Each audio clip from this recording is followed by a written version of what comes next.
Everyone, so I have recently checked the poll and book one is most voted out of any single one. So guess what we're reading today? Imprisoned, Maxie, yes, listener, of course. I'm kind of happy you guys didn't choose book two. Not gonna lie, because book two is very brutal. But at the same time, I was like, just in case if they like a little torture in their lives, But it is how it is. Anyways, let's get straight into it. Okay, y'all. So we is in chapter 1, no title. By the way, if you hear music in the background, it's because my parents are listening to some type of music I would expect my brother to hear and not them for some reason.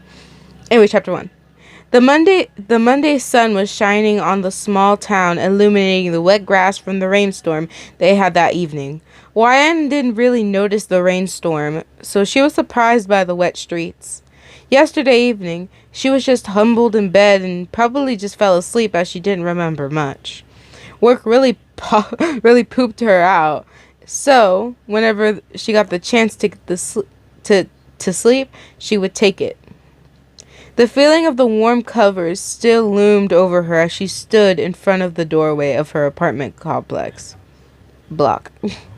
The cold morning air made her shiver, hiding her face in the fat woolen scarf. It wasn't the prettiest scarf, but it kept her warm. Good enough for me. The outside wasn't even so cold according to the thermostat hanging by the door. Wine was always cold in the mornings. Maybe because she gets so used to her nice warm bed that the cold always hits her in surprise. After a long, exhausted sigh, she somehow motivated herself to move. Her car broke down a few days ago and was basically forced to walk. She hated walking. It annoyed her. She thought it was unnecessary when a car was present, which of course now was the case. She had friends, but none of them lived near her neighborhood. They were all spread out around the little town, so it was understandable that they didn't want to give her a lift. The walk wasn't quiet. Cars passing her every minute while they hurried to their jobs. Most people that lived in this town didn't work there and heading towards bigger cities nearby. Wayne got lucky and scored a stable job in town. It paid the rent quite nicely, and her coworkers were nice. It just took her 6 years to get where she is now. She wasn't an educated girl, barely getting through high school. Teachers would look at her disappointingly while handing her a report card. The only thing that maybe could have helped her into college was her athletic abilities. She was accepted by a few, but somehow she didn't want to go study some more. Instead, she took her chances at this police apartment training academy just after turning 19. She mastered the training pretty fast, getting done with it after 11 months. Her local police station gladly took her in. Luckily for her, the townspeople were questioning the lack of female officers, so when she showed up, they hired her immediately. The men in her field were all gentlemen, treating her with respect, except for her boss. The boss didn't treat any of his co-workers with respect, looking down on them like they were some kind of slaves. She was used to dealing with him by now, usually snapping back at him. Being the only female had its perks. Due to the new feminism stuff, it would be really suspicious if they would fire her because of an insult. The sidewalk was pretty empty with only a few kids walking to school. The kids looked at her weirdly, kind of confused about her winter look. Their summer just ended, so they didn't want to give it up just yet. Walking around with short sleeves and pants, not minding the fresh September air. Wine didn't care for childish opinions, having to deal with bigger assholes. As a kid, she took insults really badly. The constant self-loathing kind of taught her to not care or be hurt. It was a reckless philosophy, but it worked. She wasn't really wearing the most warmest clothes, so she could find, but she guessed the big scarf caught him off guard. A short brown jacket covered her usual uniform, and it was usually not a heavy one. She was wearing heavy boots though, but as an officer, she liked to have good shoes. Understandable. Technically, she was a detective now. Learning for that promotion exam was the worst year of her life. She really needed to raise as her landlord, that dick. Decided to raise the rent, and Dad really needed new medicine. Last year, she needed to leave her dad in a nursing home, not having time to really take care of him or pay the bills. She felt bad for leaving him alone, but also knew he was better off with people who could actually care for him, for money, of course. Probably the best thing about completing the exam was shoving her success in her old teacher's face, especially those who gave her 2-hour lectures about never succeeding. Ah, yes, life was fun but cruel, always needing to kick you in the balls every few months just for good fun. A smile formed on her face happily as she walked down the sidewalk. She had so much more to be proud of now. So much she had accomplished. Any moment how life could totally ruin it for her. So she needed to enjoy it while it lasted. Understandable. The small police station was placed neatly next to a gas station equipped with a store, which, of course, was a favorite break area for most of the police officers.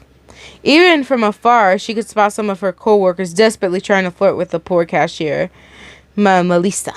A bit disappointed in her co-workers, she shook her head and walking towards the store. The comfortable warmth of the store made her sigh in relief, allowing her to take off the heavy scarf cradling in her arms. Come on, sugar. Nothing will notice us. I assure you. Dave, one of the younger officers, leaned up over the checkout counter, looking at Melissa smugly. Melissa, whatever. Melissa, who had been working morning shifts for a long time, had gotten used to it, almost finding it amusing. She just looked at the desperate officer doubtingly, knowing she had full control over the situation. Maya knew that she could handle the dudes perfectly fine, ignoring the situation, heading directly towards the snack aisle. I said, why do they always do it? Like, why do they spell it with a S? There's no S. The S is silent. Yeah. She mostly always chose the same pack of sweets every time, so she knew exactly what she was looking for. The colorful pack of gummy bears seemed to have a heavenly glow surrounding it. You sound like my brother, Jesus. How she loved those unhealthy little bears. Not hesitating, she snatched the bag off the shelf, walking towards the checkout counter. Dave had disappeared. Melissa had probably shooed him off. Wyatt now stood in front of the young, attractive woman. Malisha had a well-kept caramel brown hair, which she mostly had tied up in a high ponytail. The girl smiled at her warmly, taking the colorful bag. Her face was always heavily covered in makeup, making her naturally beautiful features stand out even more. Wine smiled back nicely. She had always liked her. Malisha was beautiful and definitely sexy, but she had such a pure personality, which Wine adored. Oh, that's cute. The usual pack of cigarettes too, I presume. We smoke cigarettes. Is disappointed in us right now. Malisha asked in a sing along voice, looking at Wyan with her bright blue eyes. You know me too well. Wyan winked at her, pulling a leather wallet out of her pocket. Why can't I say jacket pocket? There we go. Damn it! She forgot to hit the ATM yesterday. She hated using her card for some reason, but now she has no choice. While paying with card today, you finally decided to change your routine a bit. Malisha joked, placing the red packet of cigarettes on the counter before taking the card. I just forgot to get cash, nothing else. Wine sighed, entering the 6 code correctly. Well, I don't mind if you pay with card. Would you like your receipt? No, I never take it. Well, you paid with a card today, so I thought, why not spice up your routine a little bit more? Malisha crumpled the receipt in her hand and throwing it in the trash. I'm not ready to distance myself from my daily routine that much. Wine grabbed the articles off the counter, hiding the cigarettes in her jacket pockets. Well, it was worth a try. Have a nice day, Detective. Militia was really proud of Wyan's achievements, using every chance she got to call her detective. A good one to you, my lady. Wyan did a playful bow before walking off the store, hearing Militia laugh behind her. The cold breeze disturbed her warmth once again, almost making her want to hide in the heavy scarf. The police station was right next door, so it would have to be a waste of energy anyways. The entrance to the station was small and wimpy fitting the actual station well. It was as it too was wimpy. The smell of coffee and paper greeted her like every morning. Good morning, Miss Ellen. You got any guns on you? Martin, a sleep deprived 20-year. Y'all, my Google scared me again. I swear. Why you gotta scare me like that? Okay, I was eternally screaming, but I'm fine now. I'm fine. Okay, anyways. Martin, a sleep-deprived 20-year-old caffeine addict, greeted her from behind the front counter. His job was to basically address anyone that came in to report something or to pick up some relative who drank too much last night. Martin often described it as the worst job he'd ever had, even if it was his first job he had ever had, after moving out of his parents' basement. The only cool thing the only cool thing he actually caught was some kid who was trying to steal a gun from one of the more slower officers.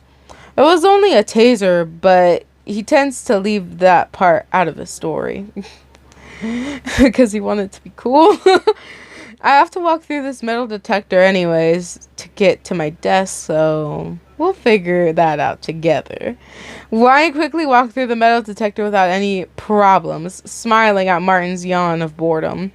Good morning, Sunshine. I see you got your gummy bears. Her desk neighbor curiously peeked at the goodies she just bought. No, Harold, I will not give you all the green gummy bears. We talked about this already. Ryan liked Harold. He was her smoking buddy and a pretty close friend. She was even invited to the hospital just a day after his baby girl was born, which she kindly refused, not wanting to disturb a special family moment. Harold was a few years older than her, still rocking that shiny bald look. Once he tried to grow a mustache, but then shaved it off like after everyone started calling him a predator. Warren didn't find it that bad, but still kind of disturbing. Harold was too lazy to even consider being a detective, so he was still an officer. I wasn't going to tell you that. Harold looked down at his paperwork, acting offended by her answer. Ryan laughed at his behavior, looking over to a small stack of papers placed on her desk. Living in a small town had its cons. As a police officer, almost nothing really happened. The biggest thing was a wild car chase. Some dude fled from a bigger city to their town, so they had to help out the city police. None of them got credit for the arrest, so it didn't matter at the end. It had gotten so boring that the boss made them do unnecessary paperwork from cases which happened years ago. Unamused, she looked through the stack. Maybe she could find an interesting one. Drunk driving, drunk driving, drunk driving. Oh, a bar fight. She mumbled to herself, reading the titles. Did everyone in this town have a drinking problem? Even a bar fight was quite interesting. She still wanted to see the rest of the crime buffet. It was really just mostly drunk driving and small fights. God, this town was boring. Suddenly, an interest title caught her eye. Large amounts of blood. She read the title quietly, opening the file. The file described an old case from about 2 years ago. Some local kids found a puddle of blood in some sort of tunnel located in Rosewood Park. The blood belonged to a man who recently went missing. There was no body found, however, so they just kind of gave up. Wine shook her head in disappointment. She did kind of remember this case. It was 2 years ago, and she had already been a cop for 3 years then. That case was assigned to the older detective, who really reminded her of Harold. Lazy as fuck. Curious about the case, she started to flip through more of the file, just to be disappointed as he put almost no effort into it. missing big details. The text was riddled with mistakes and almost making it impossible to read due to the sloppy handwriting. God, she wasn't the best at spelling, but this was just terrible. This guy was smelled. Sorry, y'all. Anyways, this man is kind of stupid though. Maybe she could just visit that tunnel and give a better description of it. She also just really wanted to get out of the station. Maybe just to have a little adventure. Slowly, she rose out of her office chair, file in hand. She just needed the boss's permission. Where are you headed, YN? Harold looking at her curiously. It was surprising he even noticed her getting up. He was usually too distracted by weird videos on Facebook, laughing from time to time, disturbing everyone in the office. I'm gonna go ask the boss something, she said calmly. Harold looking at her confused. The boss? What'd you want from the boss? I found this file that needs major improvements, so I need to visit some areas for it to be complete and readable. Wyan was thankful for something exciting, but this still really annoyed by the last detective's sloppiness. Oh, okay, good luck. Harold turned around quickly. He needed to watch more Facebook videos. Boy needs to go to YouTube. Probably have more entertainment from that. The boss was always a pain in the ass, so hopefully he wouldn't make a big deal out of it. Alright, we is in chapter 2. Nothing. Wine stood in front of the boss's door, holding the file closely to her chest. Her fear of the boss wasn't as present like it was a few years ago. All she had for him now was hate, never really wanting to be in his presence. Taking a deep breath, she quickly knocked on the door, waiting for his answer. Come in. His voice was deep and rough, fitting his old age. Put him in a casket. Carefully, Wine opened the door, stepping into his small personal office. It stank like nacho cheese, pretzels mixed with peanut butter and sweat. Trying not to vomit, she slowly approached his littered desk. Oh, well, LN, what do you want now? He spoke slowly, but annoyed, leaning back in his office chair. I found a case I'd like to dig in deeper into, sir. He looked at her confused, raising one of his bushy eyebrows. A case? What kind of case do we actually have? Drunk driving? He was mocking her. Nothing new, but still very aggravating. A case that your earlier detective was too lazy to finish. She almost slammed the file down on his desk, but decided not to. I would slam it in his face. Instead, putting it down nicely and sliding it towards him. He looked at her questioningly before picking up with his big hands. One of Cameron's cases? Are you sure you want to do this case? It was deemed unsolvable. He looked through the file carefully, probably remembering it solely. I don't really need to solve it, even though that would be great. I would rather want to update the file. Maybe see if anything has changed. It's been 2 years, Ellen. Of course things have changed. Sure, go ahead, look around, but I'll tell you find anything. He handed back the file, crossing his bulky arms over his chest. Warren smiled at him lightly before taking back the file and ready to head out. She was just at the door before she remembered something. Oh, my car back down. Can I? Yeah, take a car.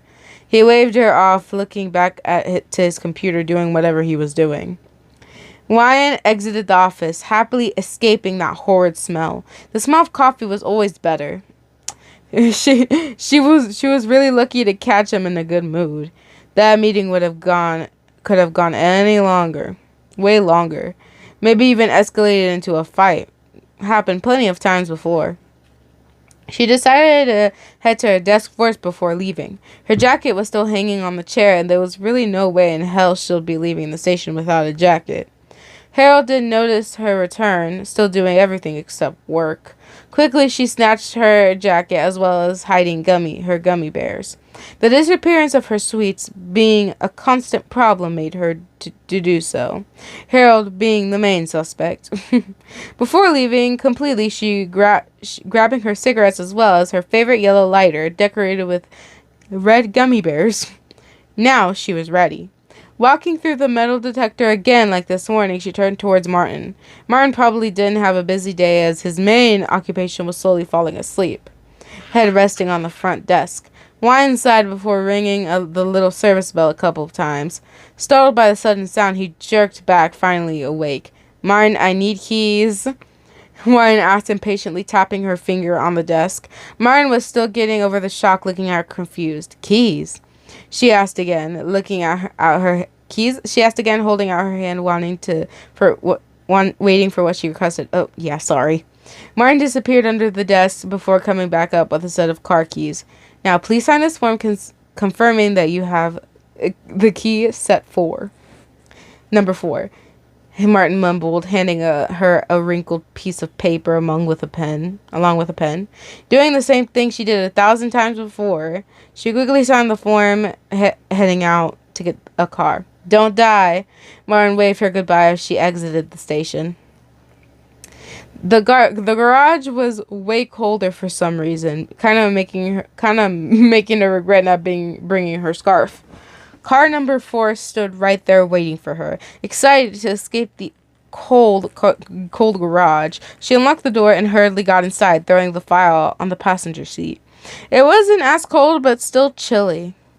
Nothing a little heating can't fix. Placing the key into the ignition, turning it, the car engine starting like it should. They just got new models. The old ones burning way too much gas, as well as not working properly. It smelled like a brand new car too.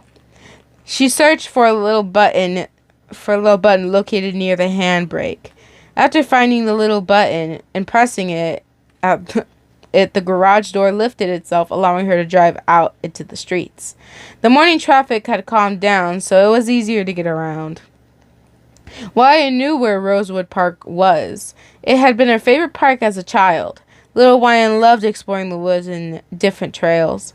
She remembered making up different scenarios about and stories about dragons and elves, sometimes even turning herself into an explorer climbing trees.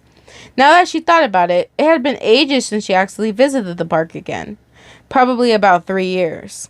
The thought of going back never crossed her mind, probably even forgetting it existed, which was pretty dumb as the park was really fucking big.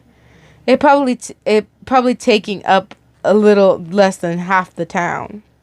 Following a sign that said Rosewood Park parking, she found a pretty old-looking parking lot. Weeds were growing through all sorts of cracks in the pavement, and garbage was littered everywhere. She parked the police car carefully before getting out of it. She couldn't remember this part of the park. Her memory was a bit hazy.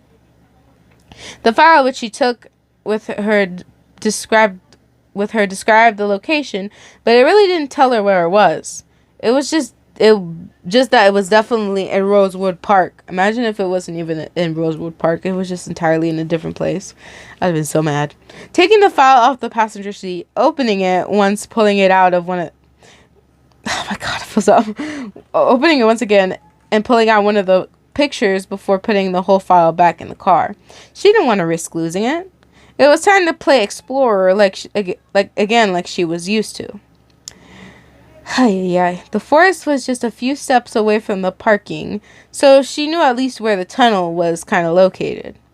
There was a little trail she could follow for a bit. It definitely wasn't very popular as leaves and sticks covered it, not showing any signs of human presence, but that it was a man-made trail. Nothing special could be seen around the place, well, except for some really old litter, which was never cleaned up. The sun was shining bright, so it wasn't as cold and everything was well lit, so it should have been a comfortable walk. But something seemed to make Wyatt nervous. She felt slightly paranoid, constantly looking behind her, almost sure someone was following her.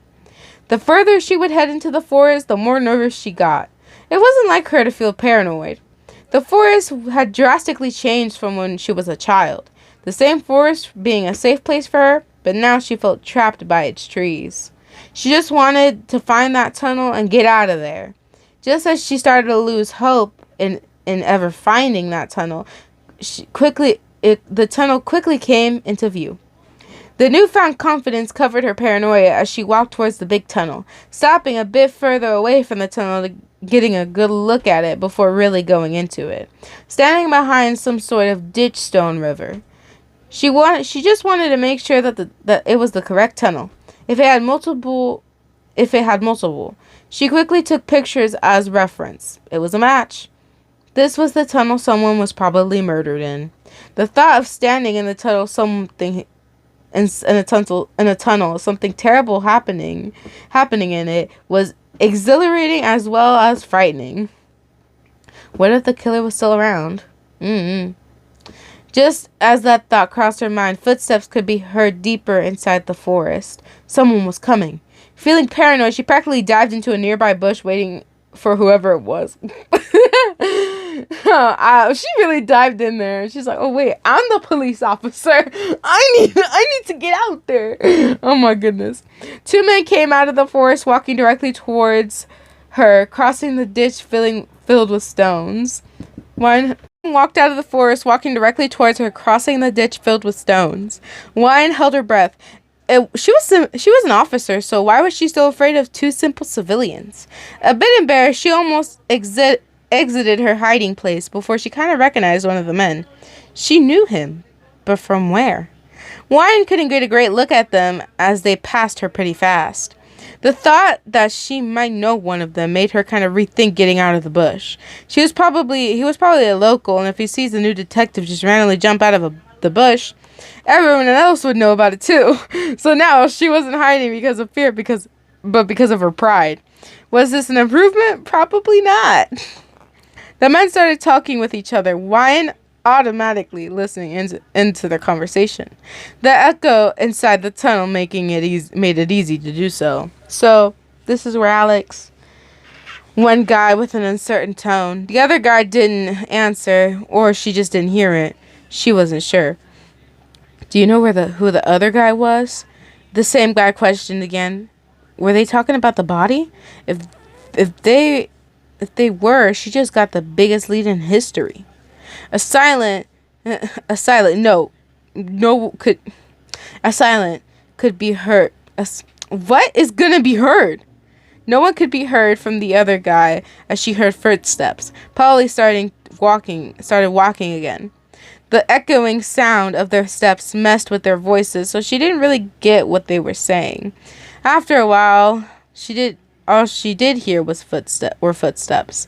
They were probably planning on walking through the tunnel, so she couldn't lose them. They were the only lead she had. Slowly, she crawled out of the bush, walking towards the tunnel herself. A sudden scream made her stop.